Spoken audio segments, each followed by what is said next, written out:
കുമളി പഞ്ചായത്തിന്റെ നേതൃത്വത്തിൽ സ്കൂളുകളിൽ പ്രഭാത ഭക്ഷണ പദ്ധതിക്ക് ആരംഭം കുറിച്ചു. പഞ്ചായത്തിലെ 3 സ്കൂളുകളിലാണ് പ്രഭാത ഭക്ഷണം നൽകുന്നത്. 15 ലക്ഷം രൂപ മുടക്കിയാണ് പദ്ധതി നടപ്പിലാക്കുന്നത്. തുടർച്ചയായി 3-ാം വർഷമാണ് പഞ്ചായത്ത് പദ്ധതി നടപ്പാക്കുന്നത്. കുമളി ട്രൈബൽ സ്കൂൾ, ചോറ്റുപാറ, ചെങ്കര എന്നീ സ്കൂളുകളിലാണ് പ്രഭാത ഭക്ഷണം നൽകുന്നത്. 15 ലക്ഷം രൂപ പഞ്ചായത്ത് പദ്ധതിക്കായി വകയിരുത്തി. പ്രഭാത ഭക്ഷണ വിതരണത്തിന്റെ പഞ്ചായത്ത് തല ഉദ്ഘാടനം കുമളി ഗവൺമെന്റ് ട്രൈബൽ സ്കൂളിൽ നടന്നു.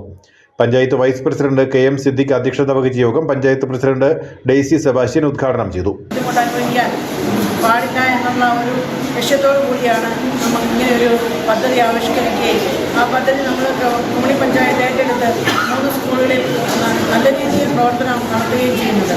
ഈ പ്രവർത്തനങ്ങൾ നല്ല രീതിയിൽ വിജയിപ്പിച്ച് നല്ല ഒരു കുഞ്ഞു പോലും നമ്മുടെ ക്ലാസ്സിൽ വിശന്നിരുന്ന് പഠിക്കുവാൻ ഇടവരരുതെന്നുള്ള ലക്ഷ്യത്തോടു കൂടി ചെയ്യുന്ന ഈ പദ്ധതിക്ക് എല്ലാവിധ ആശംസകളും നേർന്നുകൊണ്ടായി.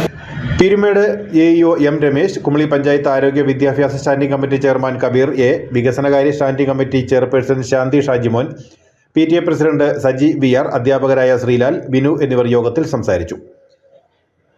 News bureau, Kumily.